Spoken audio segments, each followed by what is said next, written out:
Hello, and thanks for joining today's presentation. This is Real Story Group's weekly webinar series. Today, we're going to be talking about the marketplace trends that we expect to see in the web content management marketplace. Certainly, that's a technology area that's near and dear to us as our organization started following the web content space almost 20 years ago now. We've since expanded into some other areas, but certainly the WCM space is our flagship research area and one where we are quite familiar with the different trends and expectations from users like yourself who are leveraging this technology on a day-to-day basis and maybe looking to get some insight on what the vendors are doing or what some of your peers are doing. So our founder, Tony Byrne, will be joining us momentarily to take us through the heart of today's presentation. My name is Scott Dill. I'm on the business development team here with Real Story Group. And as we get started, I do want to mention that we will have some time for questions at the end. So if you do have some questions or feedback, you can enter those into the questions tab in the GoToWebinar control panel. Also, the slides from today's presentation will be available within the next couple of days. So keep an eye out from those for our marketing team.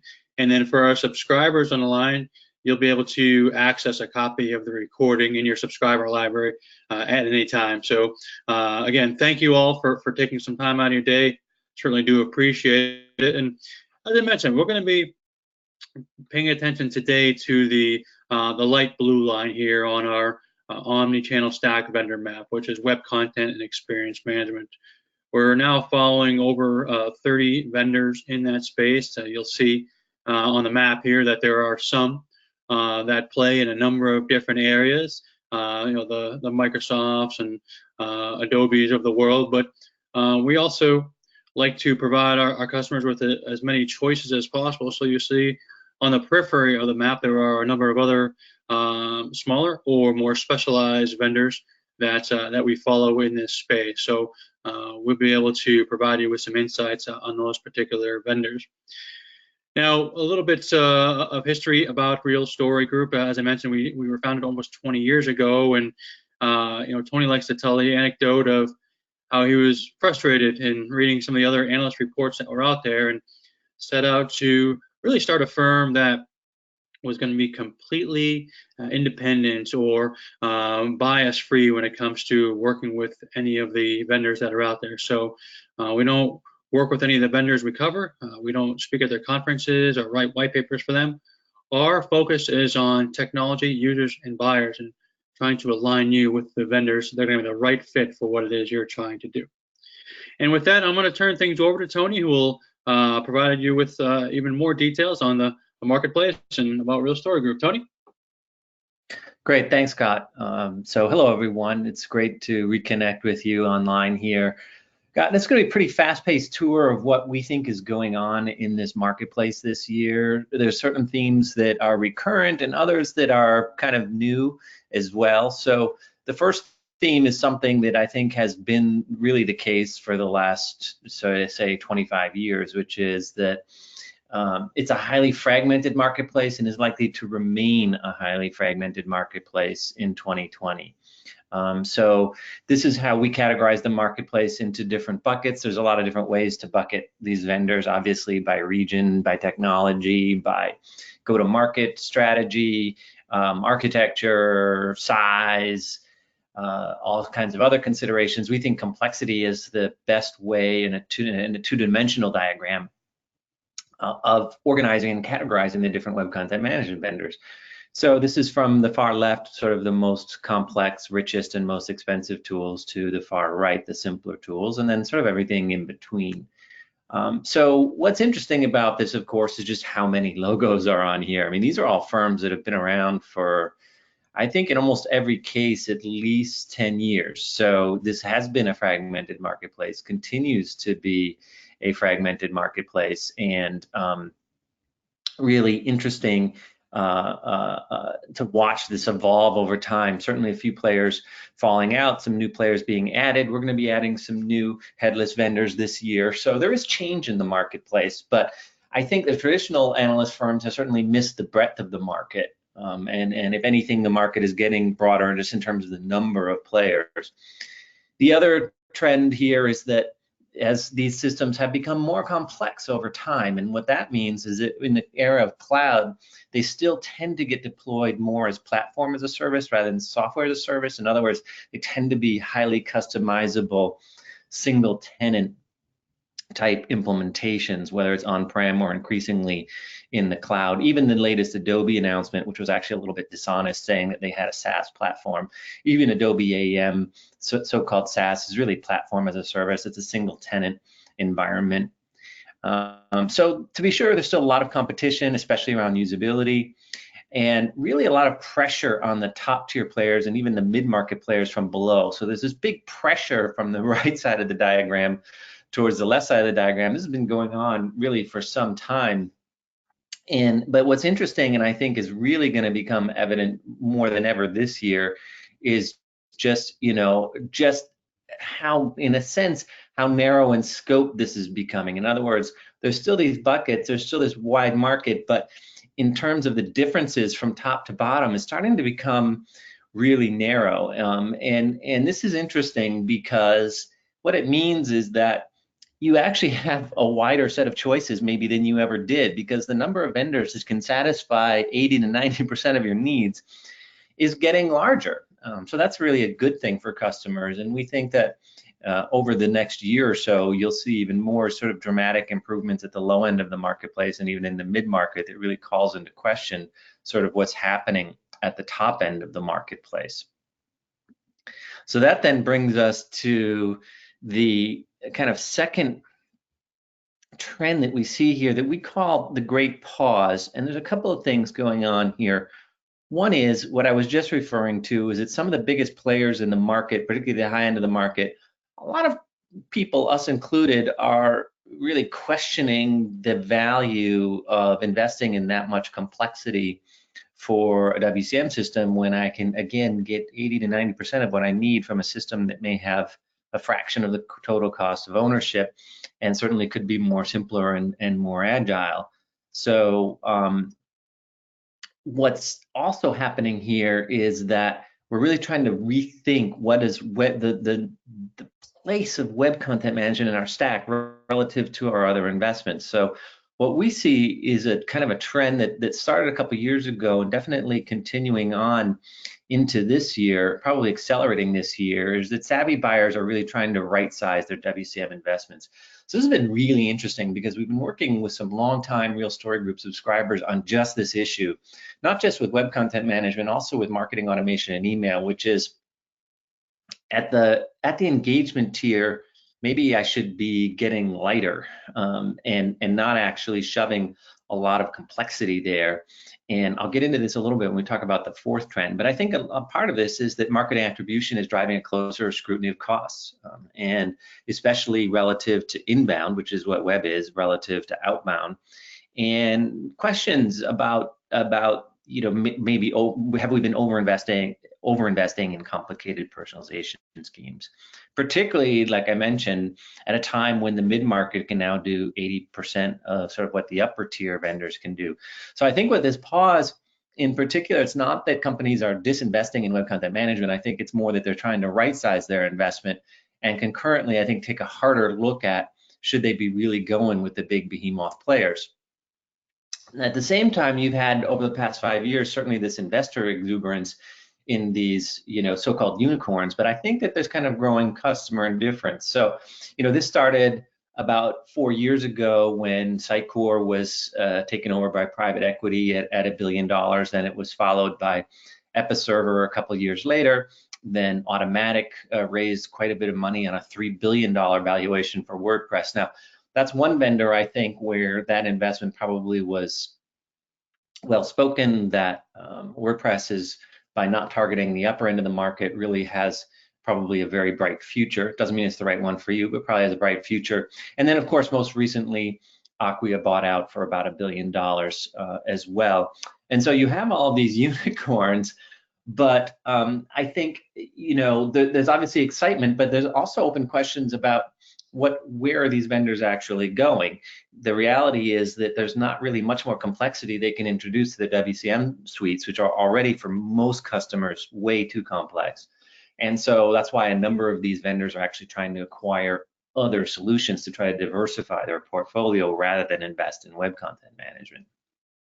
So I think as a customer, you have an opportunity here to get simpler at the engagement tier. So if you're looking at Adobe or Acquia or Sitecore, Episerver, you should also be looking at a much broader range of potentially simpler solutions. And I think if you're being honest with yourself and really clear-eyed about what you want your web content management system to do and what you don't want it to do, I think if you have that kind of honest self-assessment, you'll discover that actually probably a more simpler solution could very well suffice for you. So the third trend that really kind of took off last year, and we see it accelerating. In fact, I think there's broad agreement in the industry around this, is this idea of hybridness, particularly when it comes to architectures, but also significantly when it comes to authoring paradigms. So let's talk about it first in terms of architectures. You all probably know that historically there were kind of two opposing types of architectures. One was traditional CMS, the other was a headless CMS, sort of the successor to the original kind of decoupled CMSs that emerged in the late 1990s.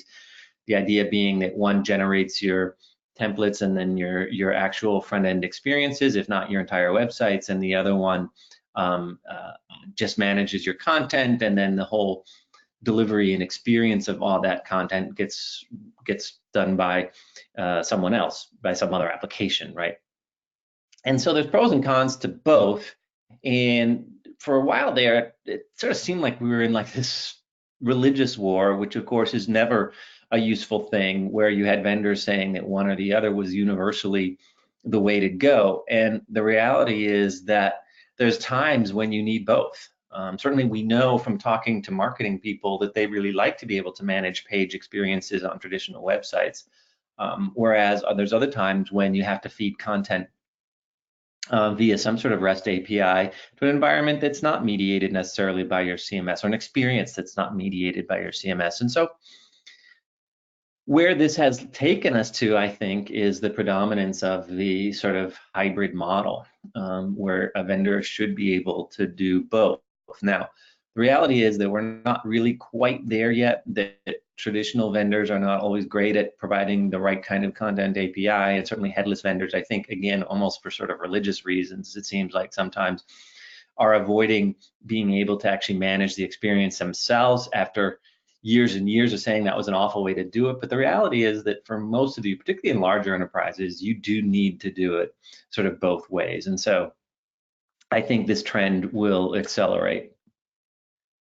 And there's a similar kind of historical debate here around managing pages versus managing content fragments. And here again, I think what experience has taught us is that you also need to do both. And so fortunately, we do see the market kind of catching up on this, where we're seeing systems that historically were more sort of page management, like you see on the left, also being able to support some degree of independent content snippets, and those that historically built page from the sort of the content up, or started with the content elements and had highly structured authoring environments, now providing a little bit more page management. Because the reality is that most of you want both. You may want to have a buffet of components to manual assembly some pages, and so you want some sort of visual page builders, but ideally your WCM platform should also support disconnected, independent content components as well. And very much like the architectural issue, you have this legacy of vendors that are really good at one and kind of bring in the other.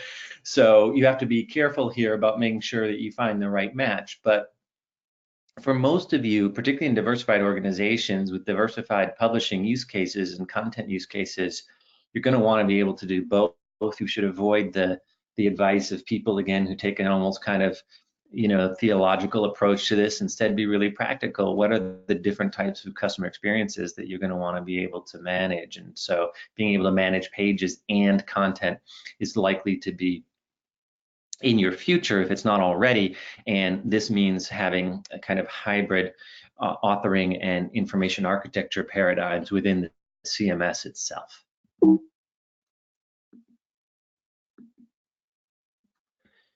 One thing you want to be careful about, though, is if you need truly reusable components, you have to ask yourself whether you're actually getting that. So here's an example of the new, relatively newish WordPress interface. We've seen this spread across a number of different CMS platforms where they take kind of a cue from the Medium or LinkedIn authoring environment, where you have these really simple editors where you can create these generic blocks really quickly. It's great for actual, almost kind of stream of conscious or very rapid content authoring. The thing that you need to be careful about is, are these elements or these blocks actually individually addressable such that they can travel independently when they need to? Or is this basically just another way of building a huge body well in a single disaggregated sort of page? Now, this may or may not matter to you, but I think it's something you want to definitely keep an eye on, that when you need structured content, you really need structured content with kind of addressable components. When you need to manage pages, you need to manage pages. Don't always imagine that one interface is going to give you both. So the fourth trend, I think, puts together a lot of different pieces that I've been talking about in terms of hybrid architectures and what's happening in the marketplace, and the notion that there's a bit of a pause at the top of the market as the marketplace has gotten more compressed. It has to do with this whole issue around omnichannel and what's happening out there in customer experience land, where all of us are wanting to have more customer-centric experiences and then sort of grappling with the implications of what that means. Now, historically, web content management systems have always said that they were multi-channel, but exactly what they meant by that, obviously, really varied. So I'm going to do a quick historical tour here and then talk about what we think is happening this year, because there's some very interesting things that are happening that you really want to keep front of mind, particularly if you're thinking about replacing your web content management system this year. So I'll remind you again that if you have any questions or concerns, things you agree with, things you disagree with, you can use the questions tab in your GoToWebinar control panel, and we'll definitely have time to address those at the end. But first, let's get into this whole omnichannel thing. And the way we're going to deal with this is starting kind of decade by decade. So we had in the 2000s, really the reference model started earlier, this whole idea of your CMS at the center of your digital experience stack, and that with editorial workflow and business rules, you could, and an information architecture, you could then publish end user content, primarily web pages, but potentially things to wireless devices, certainly XML-based syndication, potentially outputting to PDF files. So this typically wasn't component-based reuse, but you could take an entire page and publish it out to multiple environments. And so the typical CMS vendor said, hey, we're multi-channel. The reality is that they were always optimized for really producing websites, but this is sort of where it all began. This started changing in the 2010s, where the dominant model really was around horizontal integration, that we came to realize that our web content management system, while important, was not necessarily the central element in our digital toolkit, and then it had to integrate with other platforms, most notably digital asset management systems here in purple, feeding assets into it, and then both of those then potentially feeding content into marketing automation and email platforms, and then all of those potentially then integrating with social engagement platforms on the far left, and then publishing information out through all these different delivery services and interaction spaces out to major channels. So this was kind of the model we had for the 2010s. Many of us were trying to modernize this architecture over this period by implementing better solutions for these and bringing our own skills up to date, and certainly trying to integrate horizontally or laterally across these different systems. There were two problems with this model. One is that the integration just wasn't going to scale. And secondly, we ended up delivering these really super smart but super isolated engagement silos, where we were doing different things in social, then in email, then across our website, and across our advertising channels, and each one of those had their own little mini stack, but there was no coordination among them, or very difficult coordination among them, and so customers were having disjointed experiences. So if we look at what we think is, going to be the model for this, it's going to be quite different. But I want to just pause here and point out that, in our opinion, Forrester and Gartner are really doubling down on the 2010s when they're arguing that you should invest in these so-called digital experience platforms, or DXPs. This is a Forrester wave and a Gartner magic quadrant. And it's, first of all, these static quadrants are next to useless. But secondly, this idea that there's a single vendor can provide your whole stack across some mythical suite of digital experience tools is completely misleading. These don't actually really exist in the real world. This is vendor marketing being pushed through traditional analyst firms. What you really want to do is build an omni-channel stack, and by definition, that's going to be a multi-vendor stack. And we think in the 2020s, it's going to look like this, where you can see still web content management in the center here, along with some of the other engagement services. But the key thing is the introduction of this bottom set of layers, which we call under enterprise foundation services. So operations hubs, journey orchestration, decisioning, which is where personalization is going to go in the future, customer data platforms. We know many of you are already investing in those. And then this red box here, very interesting omni-channel content platforms, which are beginning to emerge out of the mist. And I think is probably the most important thing that's impacting the web content management marketplace that we've seen in the last 5 years or so.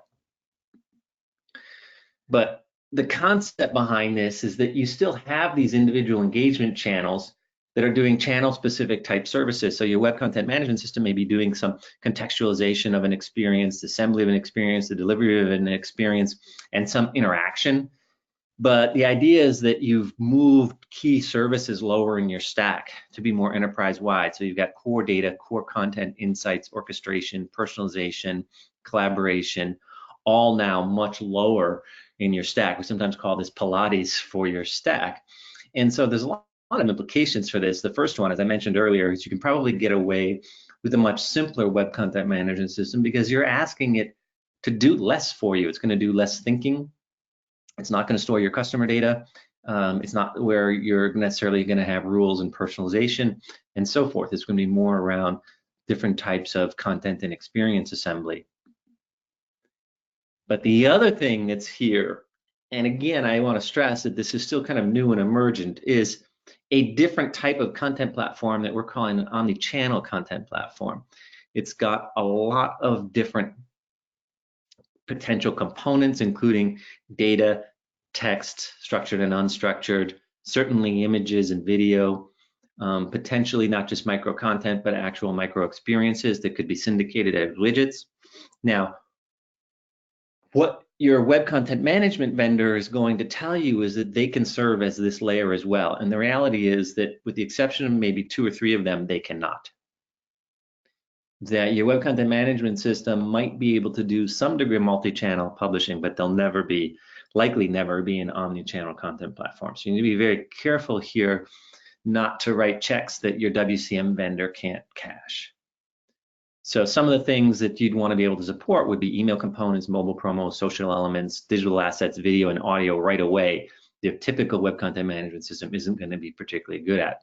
There's a number of other issues here, and you can see our blog around see from our blog, we've got a number of posts about this around other sort of high-end attributes that you need in an omni-channel content platform that you're unlikely to find in most web content management systems. But the key thing here is that there's a whole set of key use cases here where you take those content components and then you end up compounding them into more sophisticated compound assets for marketing asset management, advertising asset management, product information management, learning asset management, so on and so forth. So it's more than just content as a service, although that's obviously a big piece of it. So really important to think about this, and once again, potentially then reducing the scope of what you want to do for a web content management system on the assumption that at some point in the next 2 or 3 years, you and everyone else are going to be investing in an omni-channel content platform. So 4 trends that give us 4 key takeaways. First, if you're looking for a new web content management system in 2020, look beyond the so-called unicorns that are popular with investors or were popular with investors, and instead find the right size and right fit.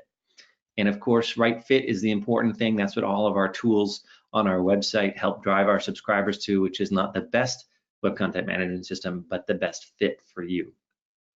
You really want to consider hybrid architectures and authoring environments.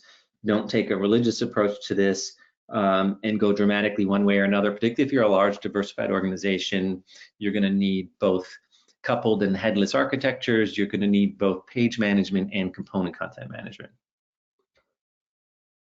Web content management tools have been growing in complexity, but this is potentially a dark alley and essentially an overloaded silo in this emerging omni-channel world. So you want to think about what your omni-channel stack is going to look like. And once again, I think this is going to drive you towards a more simpler web content management system. Don't default to your WCM as an omni-channel content platform. With the exception of 2 or 3 vendors, it's unlikely over the next year or even 2 years, some of them never for architectural reasons, unlikely to really serve as a truly omni-channel content platform. So here's this year where we're really disagreeing pretty strongly with some of the marketing hype that's coming out of the WCM world. So how do you then look at the market as a whole if you're looking for it? Obviously, you've got a wide range of choices. You definitely want to consult with your peers. We made this kind of joke chart several years ago of Game of Thrones characters. Interesting is we didn't even put Bronn on the chart here, so that just goes to show you the limits of trail wisdom and trying to ascribe personalities to vendors. What you really want to do, of course, is get your use cases and your strategic considerations together to build your own quadrant. That's exactly what Real Story Group tools allow you to do. We've been covering this market now for 19 years. I've been active in this market for 24 years. I think it's safe to say we know as much as anyone about web content management vendors. So if you're really seriously investigating this space, I encourage you to sample our research and definitely have a conversation with my colleague Scott here around how we can help you make really good decisions. If you'd like to engage with us, there's 3 different ways of doing this. One is what we call vendor selection advisory, where you just subscribe to our WCM research. You get access to our decision tools. You get access to us on the phone, and we coach you through getting to the right solution. So that's that's the simplest and least expensive way to engage with us. Some of our subscribers want to get access to all of our research and a lot more significant advisory support to help them understand and modernize and optimize and dedupe their stack as a whole. And so we advise stack owners on strategic decisions and technology choices through our stack advisory program. And then a subset of those then elect to join our private peer support council that meets 3 times a year. So again, my colleague Scott can tell you more about that. Here's how you can engage with us going forward. And Scott, I'll let you talk about next steps and while I take a look at some of the questions that are coming in. Absolutely, thanks, Tony. And as Tony mentioned, you're welcome to download samples from not just the web content management research, but any other markets that you see here. You can take a look and get an idea of our writing style and the pull no punches approach we take in detailing what the vendors do well and where they could potentially fall short for you. Also, reach out to us if you'd like to see a behind-the-scenes tour of the subscriber experience. I do want to mention that our next webinar will be on February 12th, where we'll discuss how should you be managing your omni-channel content in the coming year. It does look like a few questions are in. Tony, I'll kick it back to you for those. Sure. So, and again, if you have other questions, feel free to chime in on the questions tab in the Go to Webinar Control panel. First one's from Raphael, who's asking, could you say the vendors that can be both web content management and omni-channel platforms? So this really gets to, is there, where are there overlaps in this environment? If you look at this map here, certainly the ones that nominally try to do this, we would say would be Contentful, although Contentful has some serious problems as an OCP. Acoustic, the former IBM content server, although the future of that is also suspect. Adobe nominally would say that they can do this, but you actually need two different, you need Adobe WCM and DAM, and so it's two different platforms, which is in a sense kind of gets beyond, kind of mitigates against this idea that you would have a single OCP. Same story with Sitecore, where they have two different products. One is a web content management system. The other is that which they acquired is their OCP. And then the other one to look at is Core Media from Germany. Although it's a much smaller vendor, I think they have successfully sort of evolved into this space. But what you're hearing from me, Raphael, is a lot of skepticism about this, and you definitely should be skeptical about your choices in this marketplace, because it's a young marketplace, and you should be especially skeptical of vendor promises here. So Hiram is asking, what are the pros and cons of single sourcing? How is important is integration really? Well, if you're trying to single source your content, then integration becomes really important, because you're nominally trying to send that content out to a variety of different places. What we're seeing though is enterprises getting beyond these traditional sort of COPE strategies. We create once, publish everywhere. It's really becoming more now a I don't know how you would pronounce it, COAS strategy, where you create once, contextualize everywhere, and that's really the challenging part here, and is the contextualization, and that's why the platform has to be really sophisticated in understanding compound assets and object-oriented relationships, and that's why most web content management systems and most digital asset management platforms do not yet make very good omni-channel solutions. Maggie is asking, what's the most simple CMS for non-digital copy management? We use a CMS for printed collateral.